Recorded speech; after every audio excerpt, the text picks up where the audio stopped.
Buradan böyle döneceğim şimdi böyle. Böyle. Ha, možda za to ako vrtiš ovdje, tamo izlevaš. Evet, tamam. Da. Bay bay. Ajde. Teşekkür. Bili pozdrave, srećem ti pat. Atamızın okuduğu okulun şöyle artık merdivenlerine yukarı doğru çıkacağız.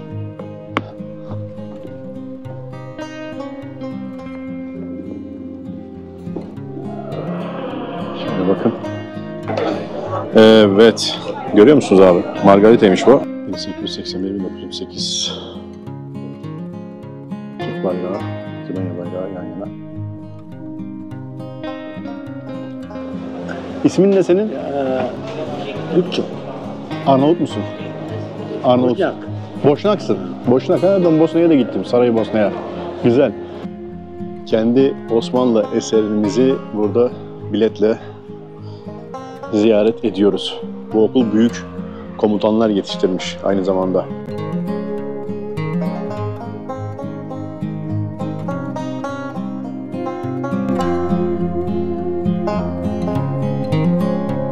Makedonya'nın başkenti Üsküp'ten herkese selamlar, saygılar, sevgiler. Bugün itibariyle artık Üsküp'ten ayrılıyorum. Farklı şehirlere artık geçiş yapmaya başlıyoruz. Buradan bugün itibariyle Manastır şehrine geçiş yapacağım.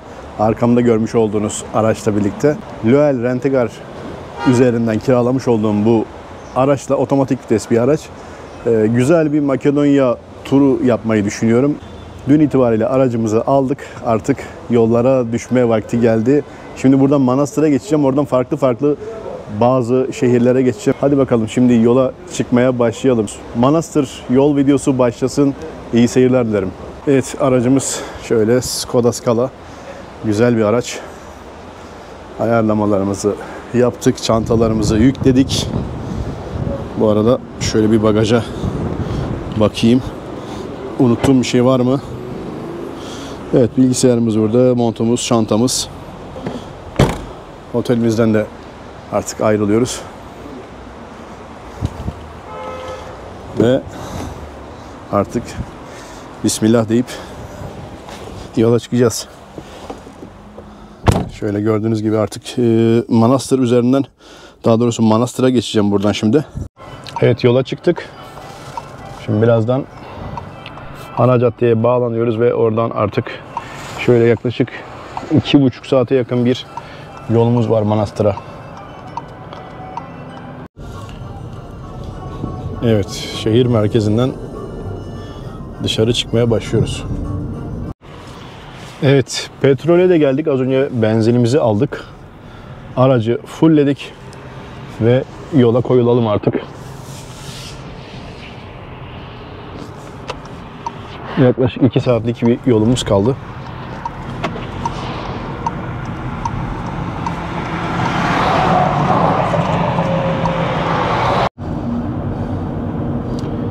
Evet, çok güzel manzaralar şu an yol üzerinde şöyle.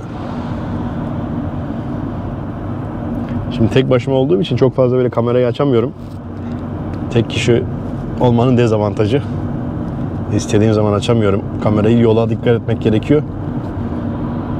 Şöyle ara ara açıp bir şeyleri ufaktan göstermek istiyorum. Ya arkadaş, bu nasıl bir hız limiti böyle? Bir yola girdim, şu an 30 kilometre hız limiti gösteriyor. Tabelalarda da 30 kilometre, araç da 30 kilometre gösteriyor. Aşmayayım diyorum.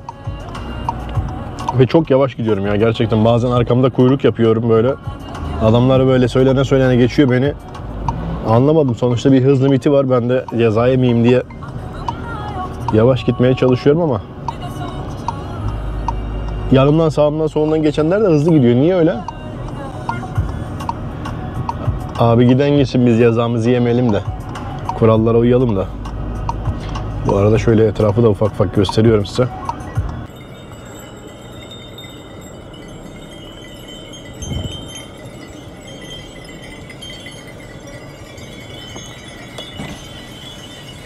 Merhaba. Merhaba. Selamlar. Nasılsın baba? Sen şu pravim, ne možemo se razverime. Anlamıyorum ki. Türkiye'den geldim ben. Turkaya. Türkiye. Kada vodiš? Manastır'a. Manastir. Manastır. Yanlış girdim yola. Böyle döneceğim şimdi. Tamam. Burası ne, köy mü burası? Okey. Tamam. Oni neki praša. Tamam baba. Tamam. Oni susjeda onde. Buradan böyle döneceğim şimdi böyle. Böyle. A, može za to ako vrtiš je ovdje i tamo izlevaš. Evet, tamam. Da. Bay bay. Ajde. Teşekkür. Vidi pozdrave, srećem ti pad. Nim. Tamam. Hadi bay bay. Snimaj, ajde. Arnavutça konuşacağım. Anlamadım ama anladım gibi ya da bilmiyorum. El işaretlerinden. Buradan git dedi. Öyle yapacağız bakalım. Ya şimdi yolu kaçırdım. Niye derseniz yol bir anda sola verdi. Yol kapalı diye gösterdi. Sonra sola girdikten sonra sağa dön dedi. Sağa yol yoktu. Böyle bir saçma sapan bir olay oldu. Navigasyon bazen yanıltabiliyor insanı. Şimdi ileriden bakalım, bir dönüş yapmaya çalışacağız. Tekrardan. Yolu kaçırdık. Şimdi bu yoldan girmeye çalışıyorum böyle. Bakalım ileriden bağlanabilecek miyim? Navigasyon bazen böyle yanıltıyor ya. Şu ana kadar hiç olmamıştı ama biraz daha böyle artık kırsala falan yaklaşınca, ülkenin güneyine falan yaklaştık zaten. Buradan biraz daha aşağısı zaten Yunanistan tarafları, Yunanistan sınırları. Manastır şehrine artık merkeze geldik sayılır. Güzel bir şehir. Akşama kaldım ama yarın güzel bir şekilde gezeceğim sabah erkenden kalkıp. Şöyle güzel bir hostel, odaları falan var. Şimdi birazdan içeri doğru geçeceğim. Ben aslında çantamı falan yukarıya çıkarttım. Burada bir arkadaş vardı. Hostelin sahibinin oğlu videoya çıkmak istemedi. Ondan dolayı çekemedim. Şöyle gayet keyifli bir yer. Kahve falan soruyorlar önce. Ne içersin gibi. Kahve getirecek birazdan bana. Böyle odaları falan var. Ben yukarıya çıktım bir odaya. Direkt bir oda verdiler şimdi. 700 dinarmış. 11 euro falan. Buranın merkezine de yakın. Yaklaşık bir 5-6 dakikalık yürüme mesafesi. Şöyle bir oda. Gayet temiz ve hijyenik bir oda. İçeri soğuk olmasın diye hemen petekler falan vardı. Onları açtı arkadaş. Çantamı bıraktım. Bunlardan bir tanesinde yatarım bugün. Burası herhalde uygundur benim için. Bilgisayarım burada. O da direkt bana ait. Başka kimse kalmayacak. Zaten bir gece kalacağım. Belki 2 gece kalırım ama bir gece yeterli diye düşünüyorum. Direkt şöyle yorganı var. Ayrı çarşafı var. Havlu verdiler. Şimdi buradan birazdan aşağı doğru inelim. Bir de bahçeyi göstereyim size. Bakar mısınız? Hava çok kararmadan diyorum bir dışarı çıkayım. Şöyle bahçesi var, çok iyi ya. Bir kahve falan ikram edelim dedi. Ondan sonra çık dedi. İyi dedim, getir o zaman. Bakar mısınız? Vay be.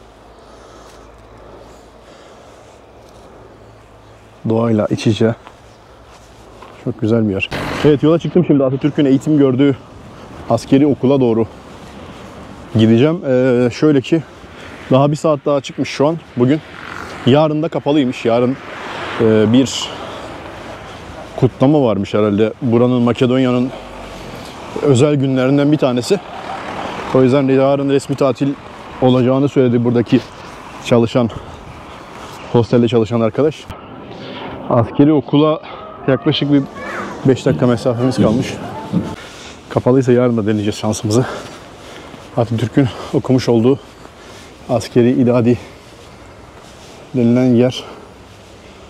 Şöyle. Burada da görme engelliler için yapılmış bir alfabe. Bakalım açık mı? Deneyek şansımızı diyorum ama. Vallahi açık. Oo. Şöyle geldim, açıkmış ama yaklaşık bir herhalde yarım saat falan sonra kapanacakmış. Yarın da açıkmış. Yarın da bir problem yokmuş. Yarın dedim geleyim. Daha rahat bir şekilde böyle bir hem okulun etrafını falan göstermiş olurum. Şu an çünkü böyle bakın ışıklarla falan patlama yapıyor. Net bir şekilde gösteremiyorum. Kapatayım burayı. İçeride şu an Türkçe bile kimse yok. Öğrendiğim kadarıyla ikinci katta Atatürk'ün okuduğu sınıf var. Burayı tamamen müze haline getirmişler zaten. Yarın bir gelelim. Yarın güzel bir şekilde hem şehir içerisinde gezelim hem de okulu güzel her yerine gösterelim. Sanırım bir hoca burada. Şöyle geçelim. Yarın itibariyle bu okulun tamamını böyle göstermek istiyorum. Güzel bir şehir gezisi yapacağız. Zaten bakın Osmanlı okulu olduğunu söylüyorum ya. Osmanlıca yazılar var tam karşıda. Tam kapının üst tarafında girişinde. En üstte de bir Osmanlı arması var. Fark ediyorsanız. Evet, Antep baklava diye bir yer gördüm, ilginç. Bakalım ne varmış burada, baklavacı ya. Ay. Kuş yuvası demiş, şekerpare, kadayıf, paşa, vişne demiş. Ve lokum. Şöyle cadde üzerine biraz yürüyeceğim. Ve yarın devam edeceğiz çekimlere. Şöyle Türkiye'den tanıdığımız bir marka. Türk markası olduğunu biliyorum. Sonra kızmayın bana. Burada bir börekçi var bakın. Merak ettim şimdi. Herhalde peynirlidir mi acaba? Sanırım peynirli. Türkçe biliyor mu abla? Buyurun. Abi merhaba. Merhaba. Ben çekim yapıyorum, bir de bir şeyler atıştıracağım. Buyurun. Bu Neyli börek abi? Boşnak börek. Peynir mi var içinde? Ispanak peynirli, praza peynir. Ha, ıspanaklı var. Var. Ne kadar onun dilimi? 2 euro. 2 euro. Tamam, ben bir tane alabilir miyim? Tamam. Burada yiyeceğim. Tamam. Tamam abi. Adın ne senin abi? İsmin ne senin? Lütço. Arnavut musun? Arnavut. Boşnak. Boşnaksın. Boşnak ha, ben Bosna'ya da gittim. Saraybosna'ya. Güzel. Bir tane. Bir tane yiyeceğim. Burayla alakalı biraz sorayım sana. Nerelerde gezilir burada? Ben yeni geldim manastıra bugün. Bilmiyorsun. Tamam. Atatürk'ün okulu var ileride. Onu Tamam. şimdi kapalıydı. Yarına gideceğim oraya. Camiye. Cami mi var bu tarafta? Var. Şu ileride. Düz. Ne camisi? Adı? Osmanlı'dan kalan mı? Osmanlı'dan kalan cami. Bakarım. Yarın güzel bir şekilde gezeceğim ben burayı. Satkula. Ne o Satkula dediğin? Bu düz. Bu tarafta. Sağda, tamamdır. Çok sağ ol abim. 120 dinar. Efendim? 120. 120 dinar, tamam. Teşekkür ederim. Memnun oldum. Burada sabah burada Buradayım sabah. çay demli var. Öyle mi? Çay var yarın. Tamam, güzel. Başka farklı çeşitler var. Çok çeşit. Çok çeşit. Simit. Simitler var. Var. Tam Çok, Boşnak çok. börekçisi burası. Evet, tamam. Haydi. Var mı şey diyeceksin? Türkiye'ye var mı selamın? Eyvallah. Evet, Paris sokaklarında ben gezerken akşamüstü çok böyle aç da değilim, tok da değilim ve ortada bir şey. Ama şu olayı gördüm mü abi, dayanamıyorum ben ya. Ispanaklı peynirli bir Boşnak böreği. Aman yarabbim. Bakar mısınız şu olaya? Hafif de ısıtmışlar. Bak abi, bak. Çok iyi. Abimiz dediğim gibi Boşnak. Ucuz yollu bir şeyler demek ki her yerde varmış. O yüzden fırsatı kaçırmamak lazım. Hadi bakalım. Devam.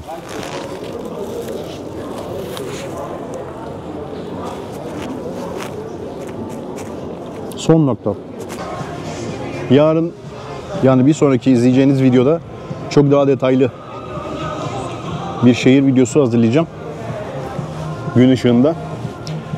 Şimdi manastır 500 yıl civarı Osmanlı egemenliğinde kalmış, fakat Osmanlı mimarisine dair pek bir iz göremedim. Şu mimariler böyle sanki Portekiz mimarisi gibi, onu andırıyor. 2 katlı evler. Güzel yapılar tabii de Osmanlı'ya ait herhangi bir mimari vesaire Üsküp'teki gibi göremedim.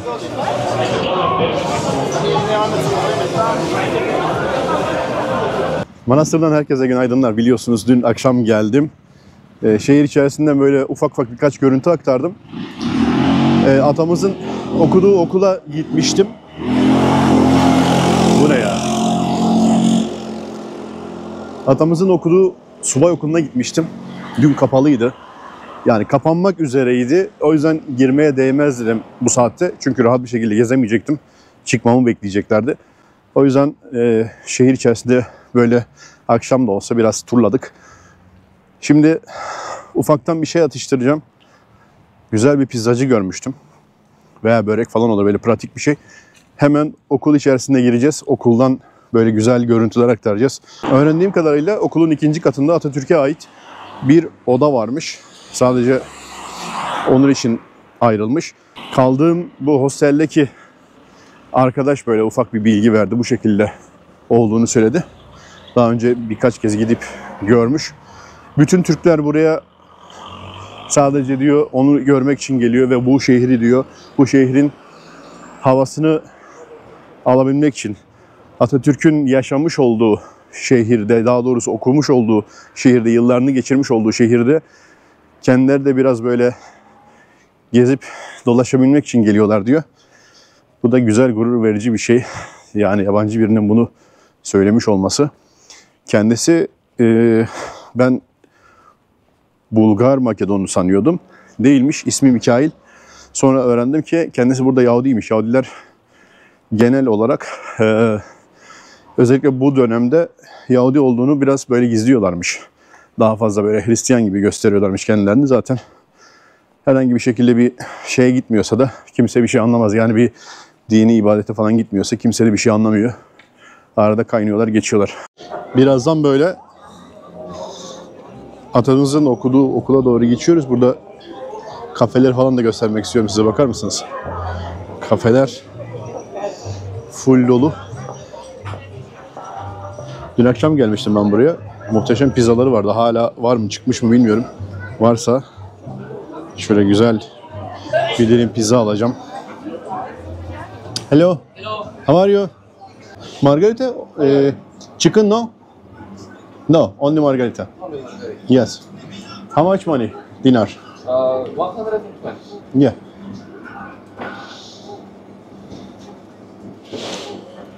Şöyle bakalım, büyükçe bir dilim verecek sanırım. Dün aynı şekilde gelmiştim akşam. Bir dilim alayım dedim, kocaman bir dilim verdi.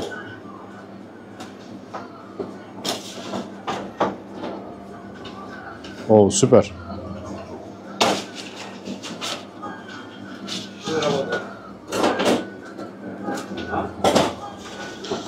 $120. And 20. 20, yeah. Thank you. Okay, thank you very much. Thank you, bye bye.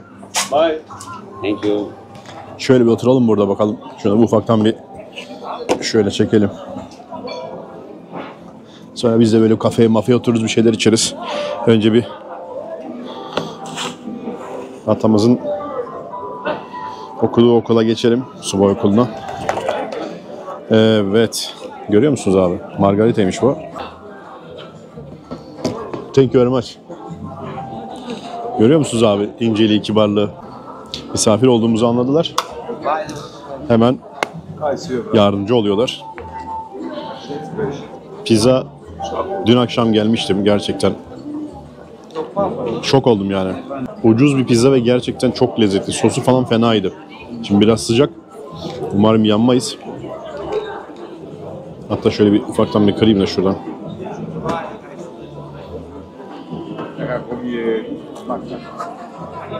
Hamur mükemmel. Sosu, peyniri mükemmel. Yeni çıkmış. Bu manastırda birinci videom, bir de ikinci videom olacak. Şehir gezisi yapacağım. Okulun ardından farklı bir ikinci video yapacağım.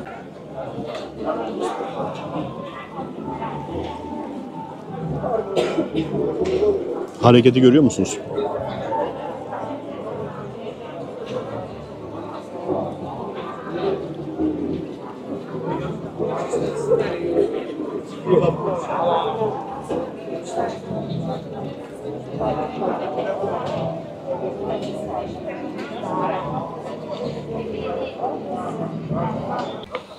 Gündüz gözüyle artık geldik. Tam karşıda atamızın okumuş olduğu subay okulu. Askeri İdadesi diye geçiyor.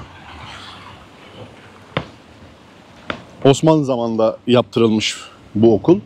Şimdi bu bölge Manastır mesela Türkiye'deki birçok yerden daha önce fethedilmiş. Yani bir Trabzon'dan vesaire birkaç tane daha şehir vardı, hatırlamadım şimdi. Onlardan bile daha önce fethedilmiş ve burası aslında daha önceden bir Türk toprağı olduğu için burada böyle askeriler falan kurulmuş, askeri okullar kurulmuş bu bölgede. Bölge olarak söylüyorum. Bunlardan bir tanesi de bu Manastır'daki askeri okul. Şöyle biraz dışından göstermek istiyorum. Sonra içeriye geçip içeriden muhtemelen bir bilet alacağız. Yani niye bilet alıyoruz bilmiyorum. Burası bizim topraklarımız ama yani öyle olması gerekiyor. Kendi Osmanlı eserimizi burada biletle ziyaret ediyoruz. Bu okul büyük komutanlar yetiştirmiş aynı zamanda Osmanlı ordusu için. Burada bir komutan 1871-1906. Şöyle okulu bir sağına soluna bir göstereyim dedim. Sağa solu kapalı gerçi ama.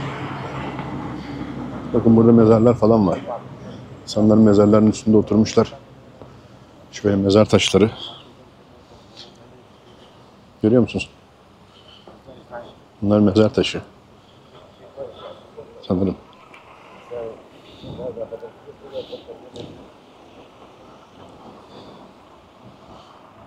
Farklı şekillerde taşlar var burada. Taşlara oturmuşlar, böyle takılıyorlar.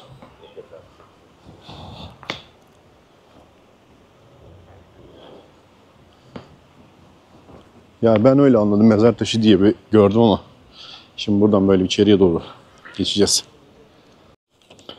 Evet, biletimizi aldık şöyle. 120 dinar. Evet, atamızın okuduğu okulun şöyle artık merdivenlerine yukarı doğru çıkacağız.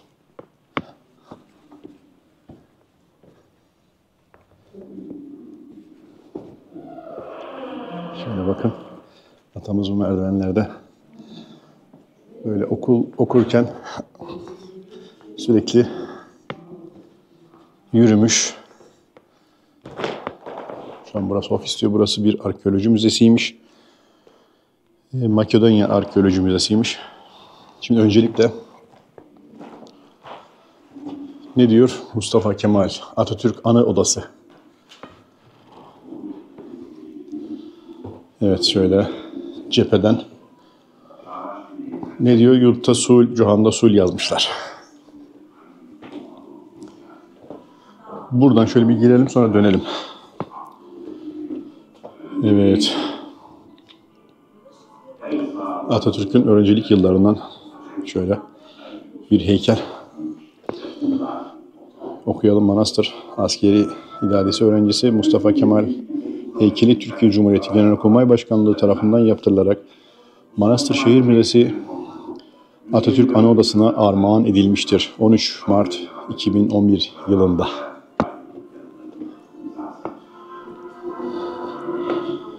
Atatürk gençlerle birlikte, Atatürk kız öğrencilerle diyor.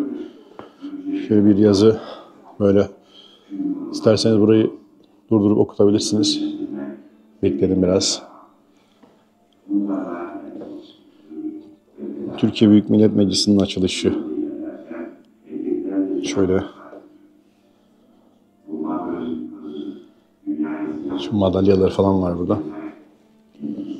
Anıtkabir. Şöyle okumak isterseniz durdurabilirsiniz. Büyük taarruz ile alakalı. Bakın burada Çanakkale Savaşı ile alakalı şöyle. Bu Balmumu heykeli de Mustafa Kemal'in 17 yaşındaki heykeli. Şöyle yazıyor. Yani pek sanki o yaşlarındaki duruşuna benzemiyor. Yani yüz hatları falan pek benzetemedim ben ama. Burada çok yüzü zayıf görünüyor. Bu da öğrencilik yıllarındaki kıyafetleri. Bakın kendi kullandığı ayakkabısı. Görüyor musunuz?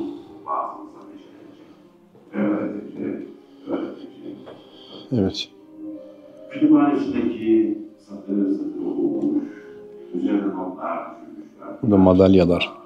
İstiklal madalyası demiş. Bakın. Nasıl bir aşk, İmtiyaz madalyası. Burada da madalyalar falan.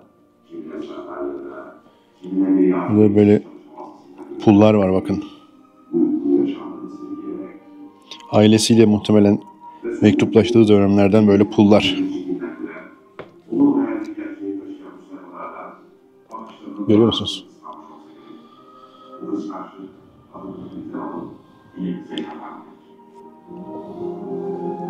Burada da aynı şekilde bir öğrencilik yıllarına ait, askeri öğrencilik yıllarına ait kıyafeti, ayakkabıları.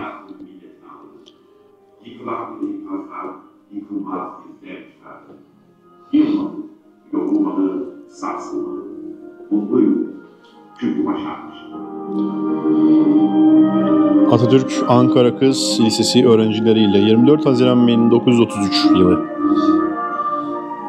Cumhuriyetin kurulmasından sonra.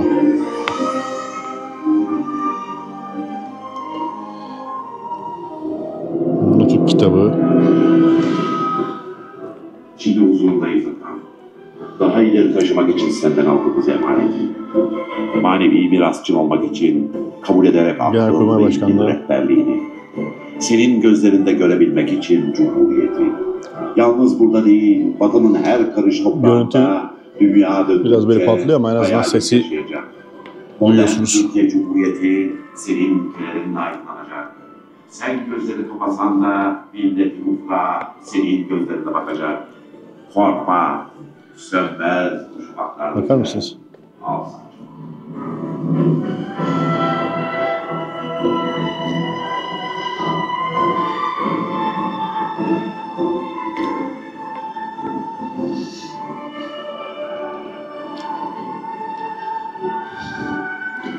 Cumhurbaşkanı Atatürk Cumhurbaşkanlığı Köşkü'nde çalışma odasında. Büyük taarruz öncesi orduyu selamlarken 1922 cepheden Yarbay olduğu dönemlerden Yarbay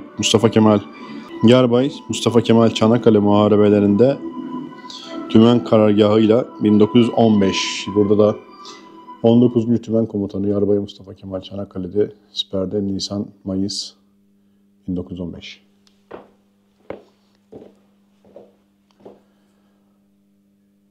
Evet, bu resmini birkaç kez görmüştüm. Ben de şaşırmıştım. Sakallı Ali.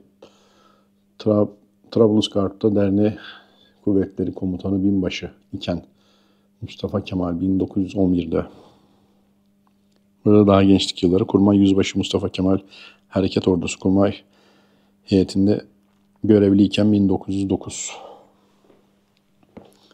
Mustafa Kemal 1881-1938.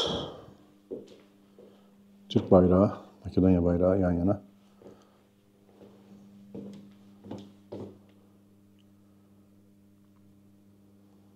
Evet. Zaferleri ve mazisi insanlık tarihiyle başlayan, her zaman zaferle beraber medeniyet nurları taşıyan kahraman Türk ordusu diye devam eden bir yazı. Böyle durdurup okuyabilirsiniz. Orgeneral İlker Başbuğ tarafından Manastır Atatürk evini ziyareti anısına verilmiştir. Şöyle. Burada da bir hatıra defteri insanlar. Şöyle yazılar yazmışlar. Biz de bir şeyler yazalım.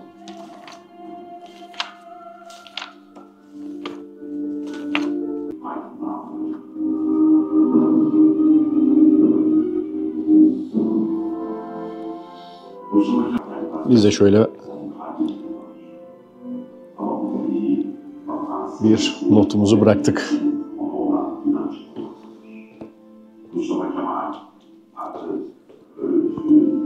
Evet, burada da bir yazı var. TİKA tarafından yapılmış Askeri İdadiye binasının ön cephesi, giriş zemin ve birinci katının idari bölümlerinin ve Mustafa Kemal Atatürk Ana Odası'nın tadilatı ve tefrişatı Türkiye Cumhuriyeti Başbakanlık Türk İşbirliği ve Koordinasyon Ajansı Başkanlığı TİKA tarafından gerçekleştirilmiştir.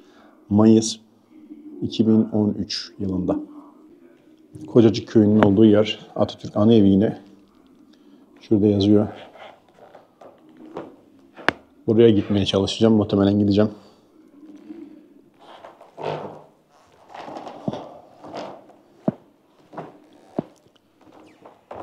Evet, manastırın eski bir hali. Şöyle.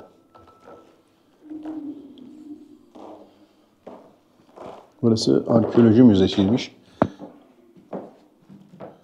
Evet, Kocacık Köyü'nün yine bir farklı açıdan resmi. Kocacık Köyü'ndeki Ali Rıza Efendi'nin babasının yani doğduğu ev. Şurası. Evet, biraz böyle acaba dedik. Burası da bir arkeoloji müzesi.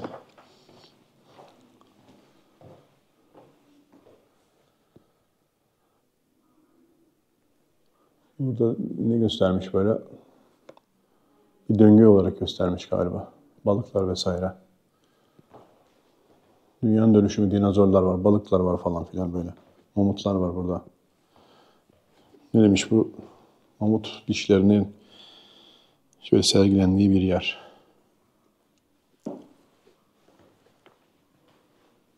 Müze içerisinde.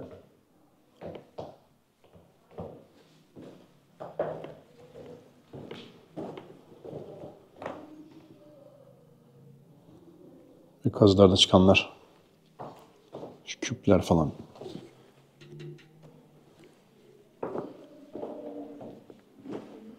Bu Makedonya içerisinde kazılardan çıkan, arkeolojik kazılardan çıkanlar. Evet, atamızın okuduğu okuldan dışarı doğru çıkıyoruz. Onun her gün kullandığı bu merdivenlerden böyle aşağı iniyoruz. Ve yavaş yavaş şehir içerisinde geçeceğiz. Şöyle bahçeyi geçelim öncelikle. Tekrardan son kez şöyle bir göstereyim. Gelin derim. Kesinlikle.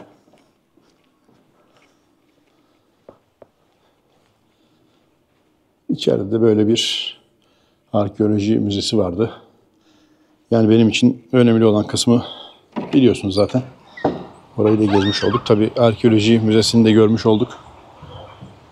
Gezen, anlatan birisi olsa daha güzel olurdu ama bilmediğimiz için böyle hızlı bir şekilde geçmiş olduk.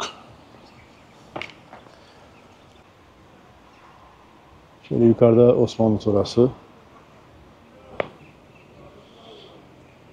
Evet arkadaşlar, içeriği gezdik. Hep beraber gördünüz.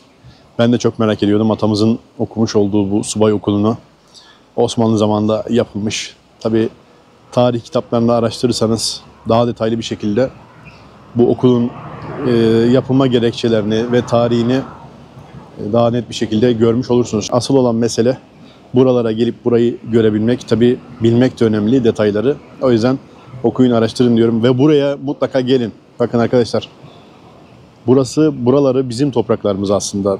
Bizim yönetimimizde şu şehir, Manastır şehri yaklaşık 500 yıl, hatta 500 yıldan fazla Osmanlı egemenliğinde kalmış. Ama şimdi bakıyorsunuz, yaşayan Türk var mı? Yok. Yani yok gibi bir şey. Çok böyle belki nadir tek Türk vardır. En azından sizler buralara gelin.